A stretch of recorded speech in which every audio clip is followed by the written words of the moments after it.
Hello friends, I am Chevee. Welcome to my shed. How are you doing today? My voice just cracked. I'm 41 years old. How are you doing today? How's life in your world? How's things where you are? Everything here,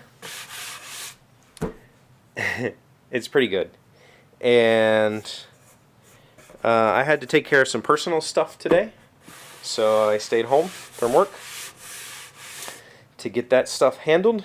And that gave me a chance to really come down here and spend some time on this box. And I can say we are approaching the finish line. Let me get the drawers.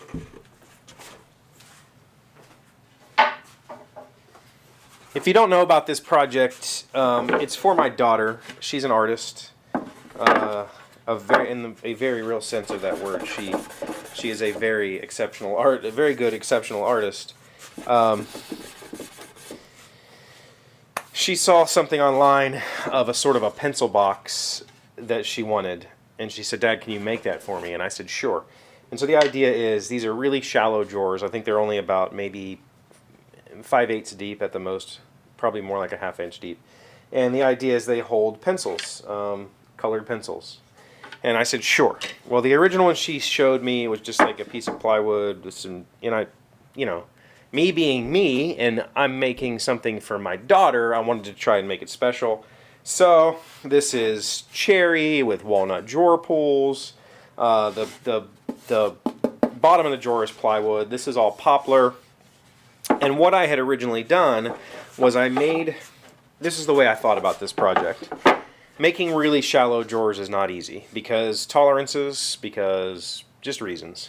And so my thought was I could use the drawer as my drawer spacer, right? So when you're laying out a set of drawers and you've got to stagger them and then you're going to make face frames eventually, you have to get that face frame laid out perfectly so that the drawer will fit. And if you're doing inset drawers like this, it's really hard to do. So my thought process was I will cut some plywood sheets long for the side pieces, and then I will use each drawer with some playing cards as a spacer for the next shelf, for the next drawer, and so on. So let me put these in here. One of these did not turn out so good, and I have to be careful because only one of these will fit in the upper slot. I had to do some handwork to get it to fit. I do not believe it's this one. I haven't waxed these yet. But there we are. I'll try to get some close-ups. This is just with a single coat of shellac.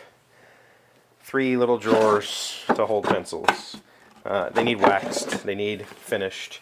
Little feet on the bottom. The problem is, if you've been following the project, I've been posting pictures of this on Instagram a lot over the past 6 months that I've been working on this. If you've been following the project, what ended up happening is there's this inner core box that's plywood, and then I had to figure out a way to decorate that box with something nice, and I chose cherry for that, and I was going to do walnut. I had this plan for doing these side rails, and I cut the walnut wrong, and I don't have any more walnut. It became this it snowballed because the box that's in here isn't exactly perfect, which means that the box that goes around it has to be made to fit the box inside, not to some sort of dimension. And it's plywood and this is not plywood, which means how do I attach the two?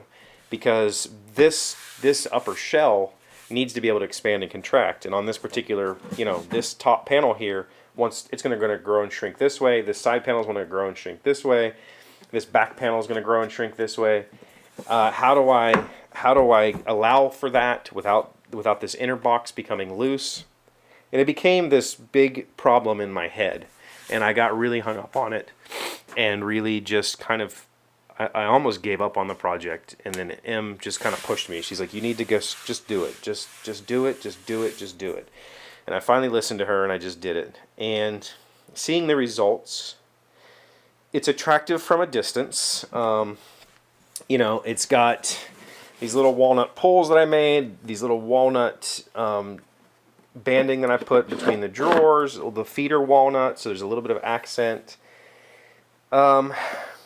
But eventually, I think this thing is going to just rip itself apart. Because what I ended up doing was just gluing all these panels on, which I do not believe that the plywood, the 1/4-inch plywood and the glue is going to be strong enough to prevent this wood from expanding. And it's going to buckle, it's going to start to bow, it's going to start to just split itself apart. And eventually it'll fail. But it is in a climate-controlled house, so maybe it's not an issue. I don't know yet. There's some problems, there's some gaps I don't like, but they're kind of hidden in shadow lines. On the bottom where I did the feet, there's some glue kind of got spilled out, so I've got to sand some more to get that cleaned up so that the finish can kind of darken the wood evenly. It looks kind of patchy and weird right now. But this is just the first coat of shellac. This is all going to get buffed with a... I like to put on about 2 thick coats of shellac, and then I buff it with gray synthetic steel wool, and then I'll rub on a couple of real thin coats of shellac, and then after all that is said and done, I will probably seal this with lacquer, just to try to keep as much moisture out as I can. If not lacquer, I might just wax the whole thing, but there's so many crevices that wax looks bad if you can't get it all out, so I don't know if I'm even going to wax it. We'll see. But, you know, it's there. It's together. It's done-ish. It will be done by tomorrow. Yeah. I'm excited for that. I'm excited to give it to her. I'm excited to see her reaction. I think she's going to really appreciate it. We'll find out tomorrow, or Sunday, when we get together. On to the next project, and hopefully, I'm trying to figure out if I can get M to video some of these projects so that we can start posting project videos again. Thinking about it. Working on it. Let me know if you want to see that in the comments below. Thank you for being here as always. Thank you for liking, commenting, subscribing, being amazing friends, being wonderful people. I really appreciate you. I hope you have an amazing weekend, and I'll see you tomorrow. The word of the day today is ad nauseum. That's 2 words. It's an adverb. Something that goes on and on or is done over and over again to a ridiculous, even sickening degree. At first, we were all impressed that Steve could recite the entire Gettysburg Address, but we all got kind of sickened when he repeated the feat ad nauseum. Ad nauseum. A-D space N-A-U-S-E-A-M.